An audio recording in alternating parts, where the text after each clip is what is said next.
Here's Bob and Suzanne. Chicken joke! I'm Mrs. Cleaver. From Television City in Hollywood. Boy, the way Glenn Miller plays. I have a feeling we're not in Kansas anymore. We're on a mission from God. Hi-oh! Run, Forrest, run! We can rebuild him. We have the technology. You had me at hello. Nano. Baby, you're the great. I'm not going to be ignored. Here comes the judge. Go ahead. Make my day. I got nowhere else to go! Small cowbell. That fashion. There's anything wrong with that. You can't handle the truth. I'm not an actor, I'm a movie star! That's the story of my life. No respect. I don't get no respect at all. I'm the dude. I think this is the beginning of a beautiful friendship. And now for something completely different. There's no business like show business like no. Welcome to Where Hollywood Hides. My name is Bob McCullough. And my name is Suzanne Herrera McCullough. This is episode 51. Whoa. Hey, before we get started today, I just want to let everybody know today's podcast is brought to you by Audible.com, where you can get a free audiobook download and a 30-day free trial just by going to audibletrial.com/wherehollywoodhides.com. Happy Halloween, Bob. Happy Halloween, Suzanne. You know, since Halloween was just yesterday, wanted to ask you, what was your favorite scary movie? The original Exorcist with Linda Blair. Oh, recently our granddaughter saw that. Yeah. Because she's very much into horror films, Right. and she laughed. Yeah, she didn't think it was very scary. Well, the special effects, they were great at the time. Do you remember the lines and people throwing up? It was scary. I was scared. But, you know, I recently saw that with her. It's pretty hokey. Is it? Yeah. Is it? Well, my favorite scary movie of all time is 40 years old this year. The movie Carrie. Oh, that was pretty scary. Wasn't that scary? But don't you think it's a little hokey too? It's right in the same genre, same era. You know what? We saw it the other night. It kind of still holds up. It freaked her out a little bit. What was the scariest part of the movie of Carrie for you? Oh, when she closes the doors in the in auditorium. The gym? Yeah. Yes, yes. Do you remember what two actors were in that? Sissy Spacek. Piper Laurie played her mother, right? Right. But you know who was in it that I never realized was in it? Who? John Travolta. That's right. It was one of his first breakout roles. Very, very scary. Another anniversary show, which is the total opposite of that. It's a 50-year anniversary for Donnie and Marie Osmond. Oh, my God. Oh, my God. And, you know, they are back in the limelight. She's Dancing with the Stars, and he is some big commentator on some entertainment channel. And she's doing a lot of, Nutrisystem commercials? Yeah, she looks great. Yeah, She really absolutely. looks great. So we go from Carrie to Donnie and Marie. Speaking of young talent, today's interview guest is a guy who started as a child actor, John Wilder. He began really as a very small kid, and I remember him, this is dating me a little bit, but he was in a movie called Rock Pretty Baby. And I hope John gets a chance to talk about that in the interview. He's also a guy who took that acting career and made himself into a true Hollywood icon, began writing on shows back in the 60s. And he went on to produce a number of truly iconic television series, including one of the most acclaimed miniseries of all time, which I think I'll let him talk about. But it was something that really changed the face of television. And he's worked with every major star you can imagine. And I'm sure that his story is going to be very compelling. Before we get to John, though, I want to remind everybody, go to the website at wherehollywoodhides.com. Take a look at our book, Where Hollywood Hides Santa Barbara. Celebrities in Paradise. Celebrities in Paradise. It's a full-color hardcover edition. It makes a great gift. You'll find it on Amazon as well as on our website, where you'll get free shipping at wherehollywoodhides.com. And now let's go to John Wilder. John Wilder, thanks so much for doing this. We really appreciate it. The fact that you're nearby to us in Santa Barbara doesn't mean we've spoken very frequently over the last few years, but the last breakfast we had together was absolutely inspiring, and I'm so excited to talk to you this morning. You know, our audience of listeners, over 70 countries now, they're fascinated by people like yourself who basically, I don't want to say you invented television, but you were certainly there during the halcyon days of television series writing and production. Certainly. And Johnny, I had no idea that you were a child actor. Well, that was a well-kept secret for many years. No, I started when I was 9 years old in radio. So you really are 100% a showbiz guy. I thought you were going to say 100 years old. No. Grew up with the industry. In fact, a good friend of mine just made a little documentary called Growing Up with Hollywood, coming out momentarily. Take us back to the very beginning. How did you actually become a radio actor as a kid? And were your parents in show business? No, they weren't. My dad said he proposed to Mom on the balcony of the Roxy Theater in Tacoma, Washington, but that's about the closest they came. Wow. And I honestly, I never asked them, why.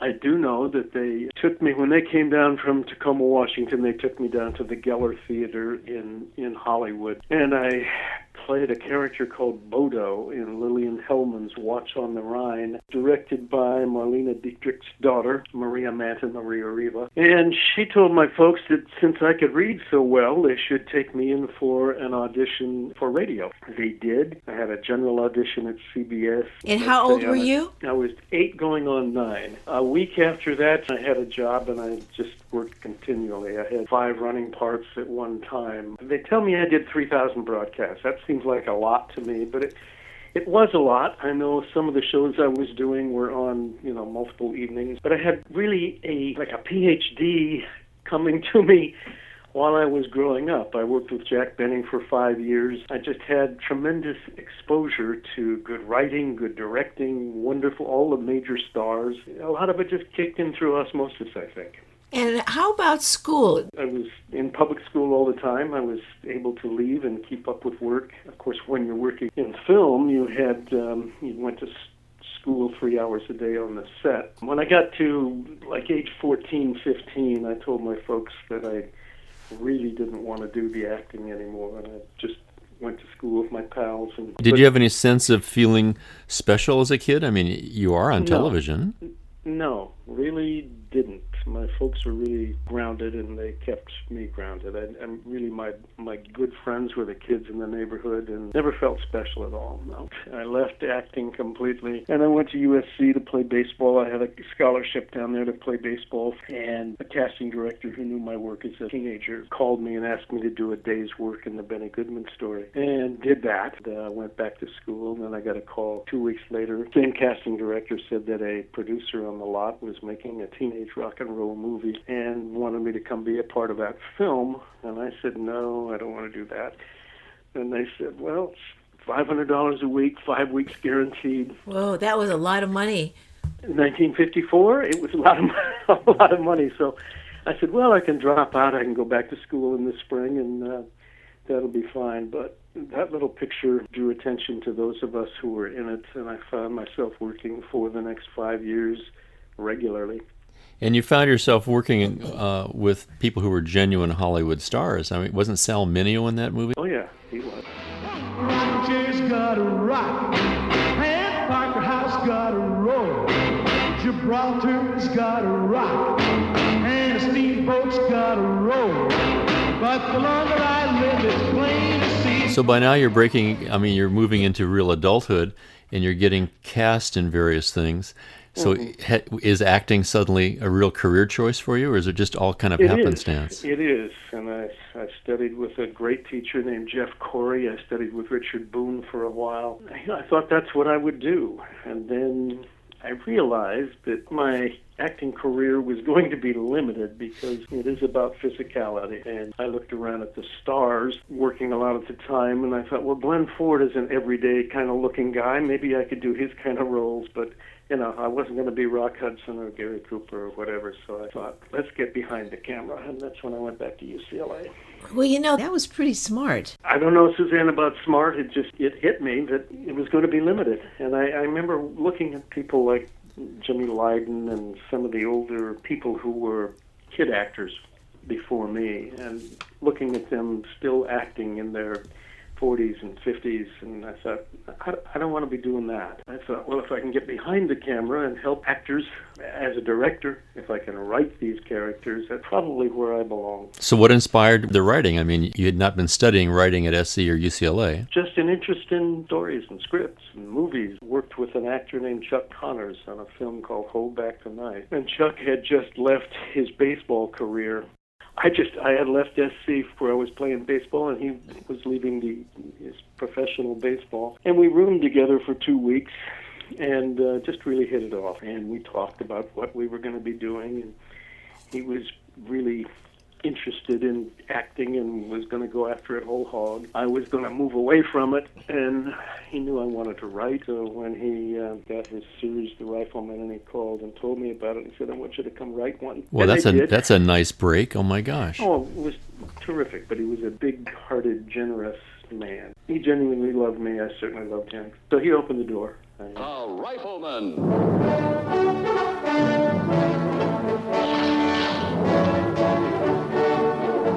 Starring Chuck Connors. I'm forever grateful. So he was really typecast in The Rifleman as the paternal, loving, warm guy. And I'll tell you, he was a big man. I think he was, what did he tell me? He was 6'5" and 7/8 in his stocking feet. Wow. Yeah, he was a big guy. Cowboy hat. And he had to duck to get through a normal door. His personality was just as big. I always say he was the biggest man I ever knew. He loved big, he drank big. Oh, that's great. Everything was king size with Chuck. And the career he started by giving you that first script assignment became king size, didn't it? Pretty good. This is not a place for you to be humble, because from The Rifleman, that first script, your career pretty well took off, didn't it? Again, through Chuck. When I graduated from UCLA, I tried to get to work in the entertainment industry, and people that I had known for years were in positions to open a door, but didn't for whatever reason. And Chuck called one day. I graduated. I went to work as a social case worker, and nothing was happening for that year, and I decided to go to law school. I took the LSAT. Chuck called. I had already had my seat in the class, had bought my books, and class was to start in 2 weeks. And Chuck called and said he just had a new series called Branded, and he wanted me to come write all his dialogue. And I said, geez, I don't know, Chuck. I've really been chasing this for a while, and I think I'm going to go to law school. And what Chuck said was, you asshole, you can always go to law school. He was right. So he said, I'm offering you $1,200 a week. And I said, well, okay. So I went over on Branded, and Branded led to Peyton Place, and Peyton Place, where I worked under Paul Monash, who was a great writer, really learned to write for television and write characters, because that show was, a character drama. For its time, Peyton Place was one of the seminal nighttime soaps that really set the standard for things like Falcon Crest and Dallas and Dynasty, didn't it? Oh, it did, Bob. The serialized drama was not anything that was going on, and Peyton Place came on, and we were on 3 nights a week, and we were ranked first, second, and third in the national Nielsen's, and that kind of opened people's eyes to the possibility for serialized drama. I always believed in it, and when I was over with Quinn Martin doing Streets of San Francisco, I kept saying to him, let's do a serialized cop drama. And he said, no, people don't want that, and stay out of the kitchen when you're doing a cop show. And then our friend Stephen Bochco put Hill Street serialized cop show on the air, and right. Now that was huge, and I said to Quinn, Yeah, Bochco really proved that genre could work. So Peyton Place was really a terrific writer's lab and a great place for you, I would imagine, simply because you had to grind out so much material. Yes, and we had 4 of us on the staff of 8 were in our mid-20s. Carol Sobieski, Michael Gleason, myself, and Jerry Zigman. And Paul, I think, he had his 50th birthday on the show, so he was at the top of his game. There were 3 story editors, Nina Lemley, Dick DeRoy, and Del Reisman. And the 3 of them would get together and break out story, structure them, give them to we writers, to us, to just do the scenes. And then about every 3 months, we'd all get together. There were 8 writers, the 3 story editors, and Paul. And we would sit for several hours in Paul's office and just throw out different kinds of stories that any of us were interested in and begin to take shape. And then we'd have a direction when we left that meeting. Nina and Dick and Del would go out and break it down into episode structures and assign the scenes to us. So we were writing, as young writers, we were writing, love stories, murder mysteries. We were writing for teenagers and professors and newspaper editors and teachers and Martin Payton, the old millionaire puppeteer. It was kind of like a Renaissance workshop for writers. Yeah, wonderful opportunity. So when that show wrapped, tell us what happens to a writer of your caliber at that time. Well, I left that show because one of the story editors was hired to go and produce a show at Universal, and he asked Michael Gleason and myself to go with him. It got very hard to keep writing Betty and Rodney over 4.5 years, and you just rack your brain to say, how do I write basically this same conflict, this same progression over and over? Yeah. Oh, it was trying. Well, that was a huge show to leave, for sure. It was. So what was next? What followed that, and how did you make that happen? Went to Universal with Dick. Worked on a show that was a total disaster called The Survivors. People kept getting fired there. 2 executive producers to 2 producers. I wound up being a producer on a show that followed it, and it was called Paris 7000. It starred George Hamilton. Hey, John, for our audience who doesn't really understand the machinations and the politics of working on staff on a show, whether it's a hit or not, give us an idea how that happens, how the turnover occurs. You said you just made the comment that people were getting fired right and left. Why would that ever happen? Well, the first executive producer that got fired slapped Lana Turner. That'll get you fired. He was having an argument with her and actually hit her. Oh. And so he was out. That'll do it. So you then went on and did quite a bit of freelancing before the Streets of San Francisco happened. But tell us how Streets of San Francisco was probably, for its time, the most, iconic show that I remember.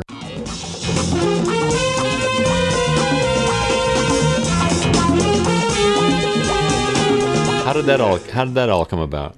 I had written a Cades County for Cliff Gould, who was the story editor, and Cliff called and said, I'm doing this show with Carl Malden and a young kid named Michael Douglas, Kirk's son, and it's for Quinn Martin. And as you remember, Quinn was the preeminent producer at the time. We decided from the beginning that we wanted to pattern the show more after Naked City than anything else. We wanted character dramas, so every story that we created, we would begin with the character, whether it was the newsy in Union Square or the North Beach poet or the lobster fisherman out on the wharf, and we built stories out of character.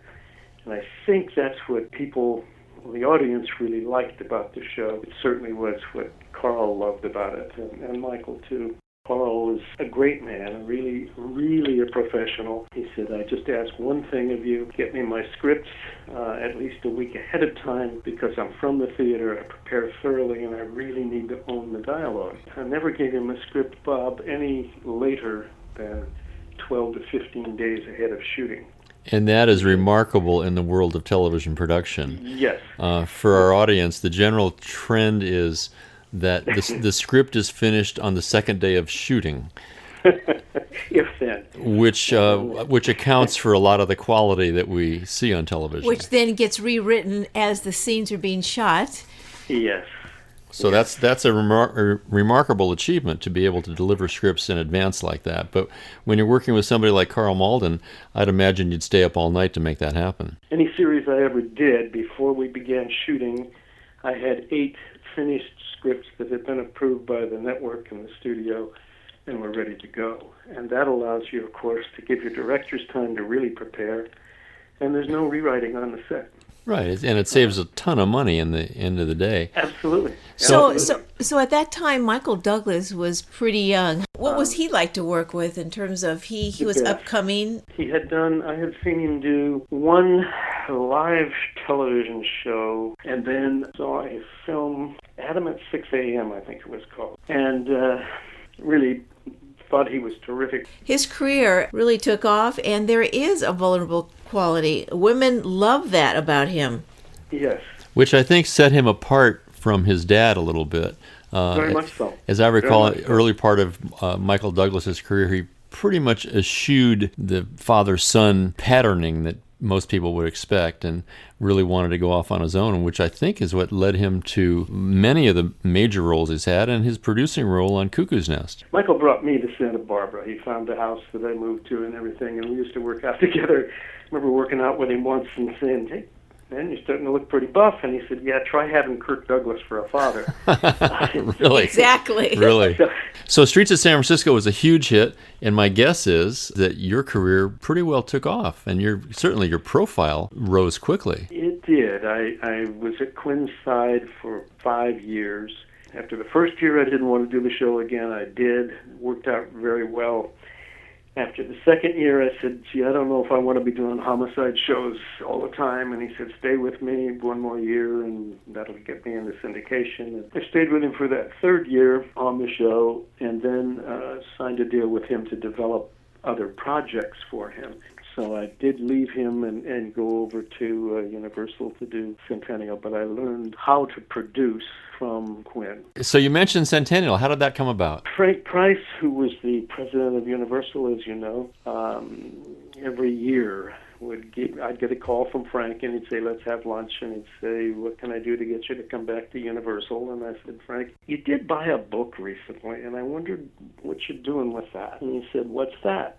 And I said, "James Michener's Centennial." And he said, "That's yours." Well, That's quite a hook. That whet your appetite. Sent me home thinking, oh my goodness, because at that time, Grant Tinker had wanted me to come over and head the dramatic development arm for the company he was starting called MTM. And that's where I thought I was going. And then I had that lunch with Frank. I had a meeting the next day with Grant, and I told him Frank had offered me something that I really just wanted to do creatively. So I went over and did Centennial. And of course, Grant turned MTM into the greatest independent TV company in the history of the business. So, that's part of a Hollywood career, isn't it? Making choices. Oh, yeah, absolutely. Being in the right room at the right time with the right person is key to everything. So tell us about Centennial and how that worked for you, because it's more than just writing at that point. Yeah, that was 2 years of my life, 26 hours. And it had a beginning, middle, and end. So in effect, it's the longest film anybody had ever tried.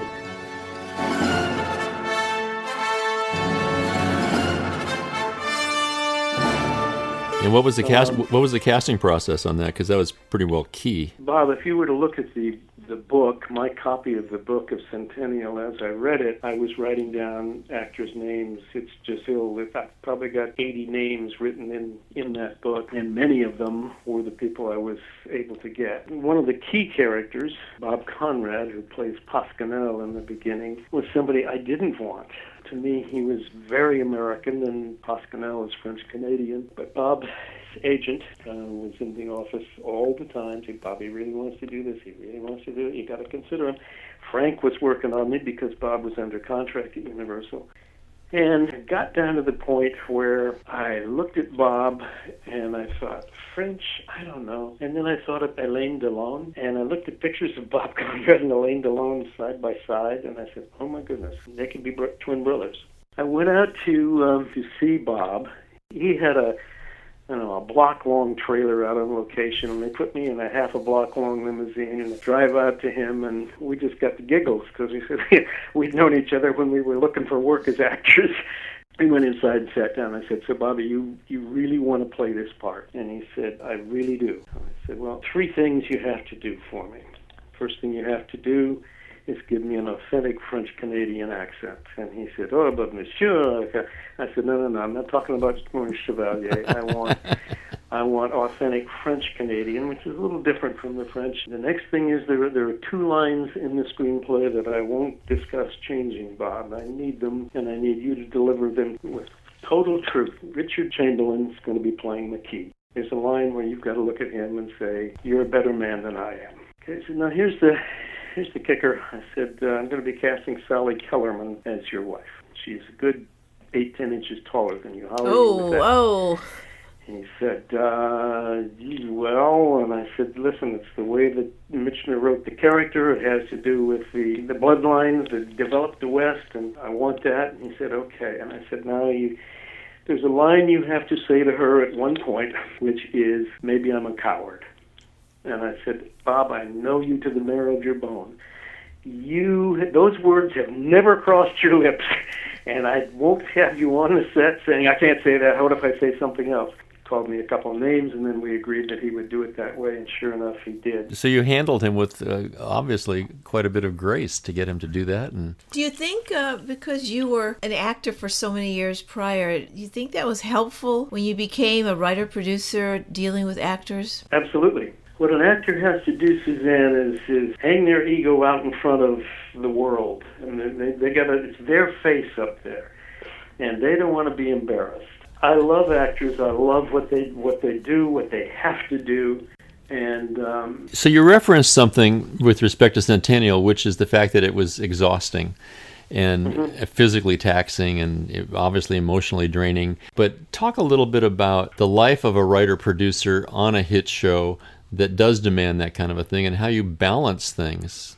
You're racing the clock from the minute you get up in the morning. At one time, I had 3 companies shooting in 4 different states. Wow, that's a lot. It is a lot because I was always hands-on. I mean, if it didn't go through my computer, through my head, it probably wasn't going to get on the screen. Being so hands-on, I was really stressed out. Now, when you're doing a weekly series, you hope you find a staff that can get in step with you. And when I finally, with Spencer for Hire, had a terrific staff there. You just mentioned Spencer for Hire, which was another major hit. And you had left Streets of San Francisco because you were pretty well done with how many stories can you write about detectives and things like that. Yet you go ahead and you create a new show in the same genre, Spencer for Hire. I had a break from series. I did Centennial. At the same time I was doing Centennial, I did a 4-hour mini on John Jake's book, The Bastard. So I'd done 30 hours of long form, then did another show with Michael Zinberg, who you know well. Yep, he's been on the podcast with us. We created a show called The Yellow Rose. Had Sam Elliott, Sybil Shepherd, and a huge cast of wonderful character actors. And then Warner Brothers asked me if I would be interested in developing Bob Parker's paperback books about the character Spencer. Mark, Spencer. Still first cabin all the way, huh, baby? They tell me it's a classic. They telling you right. It's a classic. Wonderful writer. I loved Spencer. You're making this so easy for me. So you went from Streets of San Francisco, you went to Spencer for Hire, based on a book, as Centennial was. You have a very literary bent, which leads me directly to your new career as a novelist. Let's talk about Nobody Dies in Hollywood. It's doing really well on Amazon, I see. I follow it very closely. Having read, I'm almost through with it. Suzanne is a little irritated with me because I refuse to put the bedroom lights off, because it's hard to put down because it reads so quickly. To me, it's written very much like an action script in that there's lots of dialogue, which makes the pages fly by. How long did you have this idea before you decided to write it? Oh, gosh, I started noodling that idea 10 years before. In fact, the first notes I had on it were when I picked up the paper, 1994, I guess, and it said Nicole Simpson and friend found murdered. And just as a father, and you guys will appreciate this, I thought, what? Wait a minute. You had to read 4 or 5 paragraphs to find out that this friend had a name. That irritated me, that our culture is such that a celebrity name, even though it's her married name, that name got the headline and friend. In fact, my first working title for notes toward a story like this was ... and friend. So I made notes on it and thought, well, I don't know what I'll do with it, but I'm going to do something with it someday. I wanted to write a book. I felt comfortable with the detective genre because there never was a guy like Sam Spade or Philip Marlowe or Natty Bumppo for that all of that, or Shane. But I love those characters, those loners that stand up to the society that espouses values and doesn't live by it. And you've created a very unique character in Michael Drayton.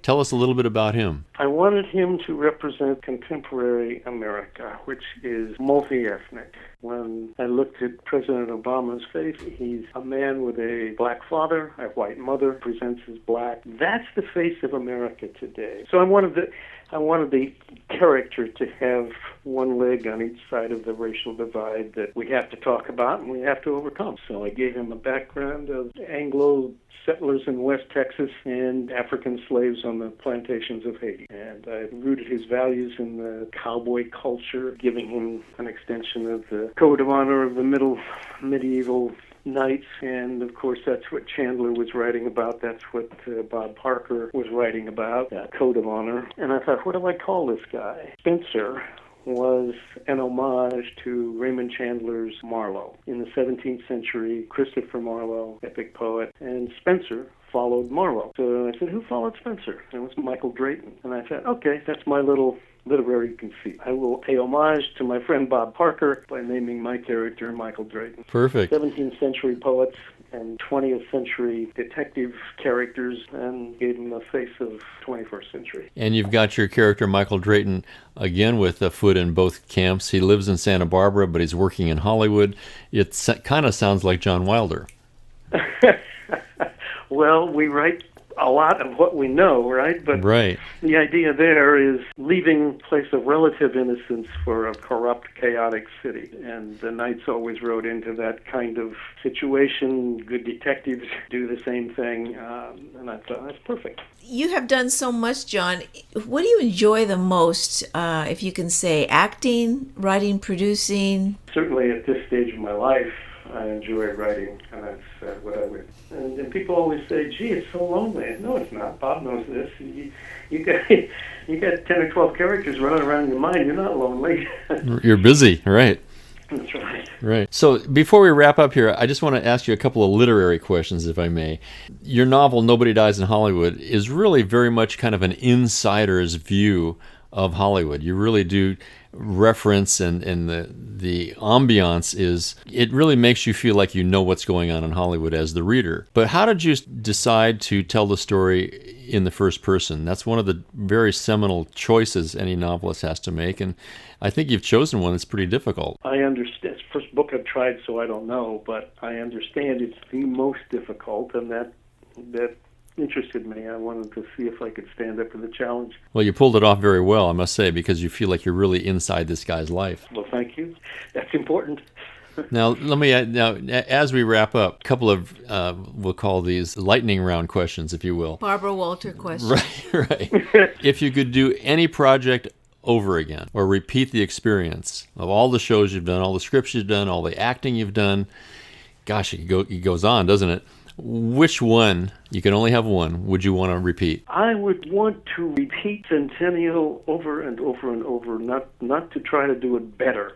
I just think that the long-form mini-series, if you want, is what television does best. You know, you can tell a good, big, sweeping story. It doesn't have to be in 120 pages or 60 pages for an hour episode. You can let it breathe, and I loved it. When I did that, I thought, okay, this is what I'm going to do the rest of my life. I want to adapt all of Jim Michener's books and anybody else's books that I can. This is a great form, and it's unique to television. And then miniseries went out of fashion. There was a film called America with a K. It was on ABC. And while it came on, I was writing a 12-hour adaptation of Michener's Texas for ABC. Mm-hmm. It aired, and the numbers just began to plummet. And Brandon Stoddard, who was the head of ABC, said, "Can we cut it to 8? Whoa, okay, yeah, let me go back and do that. And then it was, can it be 6? Before I could even think that through, he says, "I only want to do 4. And I said, well, this is a whole new deal. I got to go back to the drawing board, a whole new contract, everything, because I put in a lot of time laying this out, 10 to 12 hours. That show, America with a K, basically killed the miniseries for a long time. I love seeing now that limited series are back. Yeah, it's slowly coming back, that's for sure. Yeah. But that was the most fun experience creatively, Bob, because of the time you had to tell a really full story. Now, if you could create any show, any series, any movie moving ahead, name the one leading man and the one leading lady you'd like to work with again. Carl Malden, but I can't bring him back. Sybil. I loved Sybil, working with her on Yellow Rose. She was just a doll. That's terrific. Now, there are a lot of people out there who would love to have John Wilder's career or any career in the entertainment business. What advice would you give to maybe the kid who's in film school or considering a career in the business? Do the work. Do the work. You can talk about ideas till the cows come home. Put on several pieces of paper your screenplay idea. Develop it. Do the work. People want to just come in and pitch an idea. Well, that's fine. It may work, it may not. But just be willing to do the work, whatever that work is. It is work. It's fun work, but it's hard work. You got to do it. John, when you watch television, are you able to enjoy television, or are you constantly rewriting and producing and directing and casting the show? No, I'm an audience. I love to see a well-done show. I just love to watch good work. Certainly there's a lot of it now. Well, John, I cannot thank you enough for doing this. It's just been delightful. I want to remind our listeners, be sure to take a look at Nobody Dies in Hollywood. It's available on Amazon and in local bookstores. It is a terrific read. You know, I'm not a very fast reader, but when I read this book, I feel like I'm watching a movie, and I can only recommend it. It's just terrific fiction. If you really want to know the inside story about Hollywood and what kind of goes on behind the scenes inside people's heads, this is the book to read. So, John, thank you, Bob. Again, thank you so much for doing this. Thank you, John. It was a pleasure. All right, man. Okay. Thanks again for you guys later. Thanks. Thank you. Thanks a million. Thank you, John. Bye-bye. Bye-bye. Bye. I love hearing about John's stories and all the television shows. And, of course, my all-time favorite is Streets of San Francisco. You know, Michael Douglas was also a neighbor of ours and of John's, and he was so cute. I love that show. Talk about a small world. Hey, John's pretty cute himself, you know. I didn't want to say that. Hey, you know what really inspires me? John Wilder, a guy who had this incredible television career as a writer, producer, director, and as an actor prior to that, to transform yourself into a novelist. I only recommend to our audience, if you really want to get inside John Wilder's head, go get the book, Nobody Dies in Hollywood. It is a great, fun read and a fantastic debut novel. What a great title. Yeah. Nobody Dies in Hollywood. It's on Amazon.com. I got my copy through Amazon. I recommend it to everybody else. You can go right to our website and find the Amazon link there, too. I forgot to ask him if it took him a long time to come up with that title. They say generally you're supposed to come up with the title first and then write the book. Well, I know that the book took him about 10 years to put together, so I'm sure he had a lot of thoughts about how he was going to frame the whole thing. Anyway, it's a great read. Nobody Dies in Hollywood. Go to Amazon or go to our website and look for the link there. This has been a great episode, Suzanne. Thank you for being here. And trick or treat, Bob. Absolutely. Until next time, this is Bob McCullough. And this is Suzanne Herrera McCullough. We'll see you at the movies. Maybe you'll be another Papa Dion, your name in neon. If you get lucky, you could. Yes, buddy, you'll arrive if you can top his 5. Hooray for Hollywood! Hooray for Hollywood! Woolly Hollywood! They hire cowboys and then hang their chaps up and doll their maps up and give them all that they lack. Now ain't it funny they pay